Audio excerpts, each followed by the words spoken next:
So somebody commented about this on one of my videos and I was like, yeah, we need to talk about this. What we're talking about in this video is the issue with Printify order fulfillment when you have orders that go to the Other Orders tab. This specifically comes up when people talk about the concept of sync as you go with Printify and Etsy, meaning they don't actually publish their listings from Printify to Etsy, they just create their listings on Etsy and then they sync the product variants when orders come in because they're trying to save time on the front end. So in this video, we're gonna break down what the issue is and why I don't recommend that you use the sync as you go option for your Printify Etsy listings.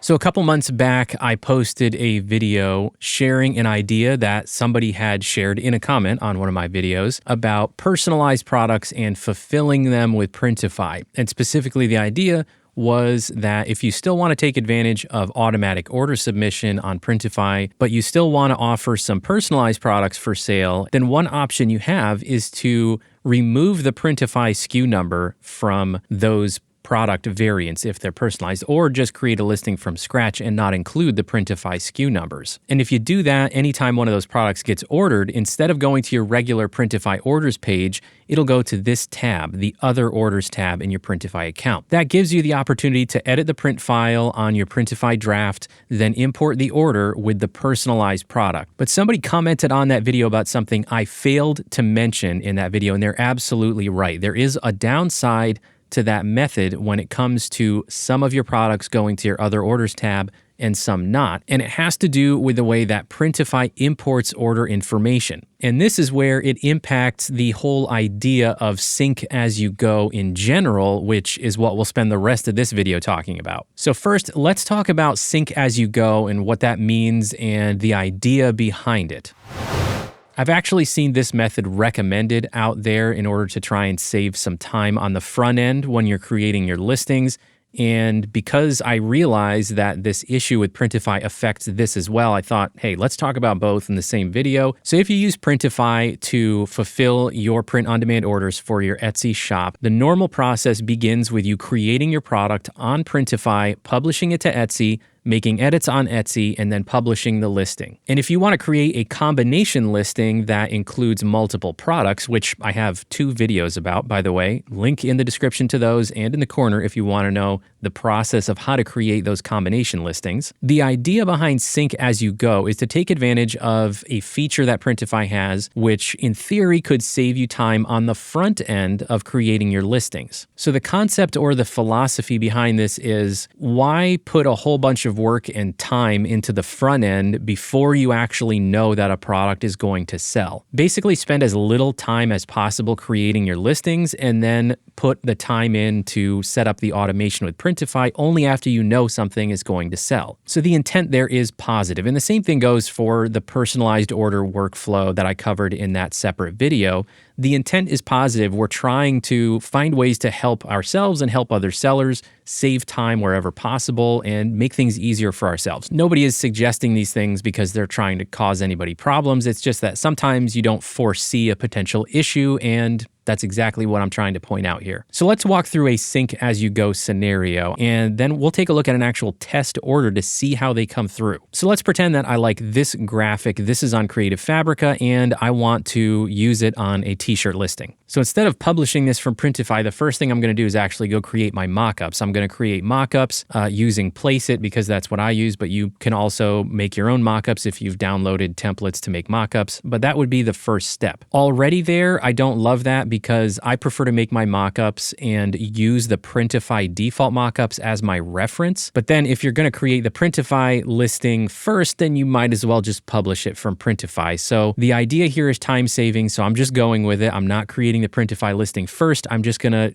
get my print file for my graphic and I'm going to make my mockups. Once I have the mockups that I want to use, I come to my Etsy seller dashboard and I go to my listings page. And here I will switch over to the drafts page because on the drafts page, I have saved a template of a listing that each time I want to create a new t-shirt listing, I just copy it because it's already got some of the basic things I need in it. So to create a new listing, I come to that drafts page, I click on the little settings gear here, and then I click on copy. And by copying it, it keeps that template in my draft folder so that each time I can copy it, I don't lose that copy. So the first thing I have to do here is upload the mockups that I created. I just created one for this example, but you would want to have at least 2 or 3 good quality mockups, and then you would also want to have a color chart or separate mockups to show the different color options that you're going to offer. We'll adjust the thumbnail really quick. A lot of the other details, because this is my template, are already there, so I don't have to change any of the about the listing details other than the title here. Of course, you're going to have to put the description in of the actual design, but in the description, because again, it's a template, I've already got the information about the product and the return policy. All right, Printify is selected as my print partner. I would select the section, and of course, you're going to want to use all 13 of your tags. All right, now in the variant section, again, this is one of the reasons why I like to use that saved template. It's because I've already got pricing and color and size options in here. I'm only doing white for this one, so I'm actually going to go into my edit variations here, and I'm going to delete black. And now I'm skipping the SKU field. Normally, if I was creating a custom listing on Etsy or creating one of the combo listings, here is where I would stop. I'd go to Printify, and I would copy and paste over the SKU numbers. But this method is all about getting this published as quickly as possible, so I'm not doing that. All right, my t-shirt shipping profile is already selected here, and the return policy is my shop policy, no returns, so I will publish. So that was a pretty quick process to get that product listed. It would obviously take a little longer if that was a combo listing and I had t-shirt, sweatshirt, hoodie all in the same one, but you get the point. So what's the investment of time later if it does actually sell? Well, I'm glad you asked. Just like I showed in that video about the personalized order fulfillment process, when somebody orders this t-shirt, it's going to go to my other orders tab in Printify, and then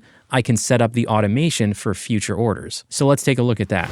All right, so we've got an order for that t-shirt that came in. We just have a quantity of 1 size medium, and it is just that t-shirt. They didn't buy anything else from the shop. So where does that go on Printify? It goes to your other orders tab. So here's the order information. Now that we know this product is potentially going to be making some sales, we're going to go ahead and do the back end part of the process. So before we can submit that product to production, we need to create the product in our Printify account first. Now, of course, when I'm creating this, remember, I created a mock-up photo before I did this. So I need to look at the mock-up photo I made and try to make sure that I am sizing and positioning the graphic in accordance with how my mock-up looks on the Etsy listing, because I don't want it coming out significantly different. I think this looks pretty close to what it looks like in the mock-up, so I'm going to save this as a draft in my Printify account. Now, when I save it as a draft in my Printify account, I don't need to worry about editing the description or the prices or anything like that, as long as I've got the color options that I offer on Etsy and the size options. Other than that, and the title so you can recognize it.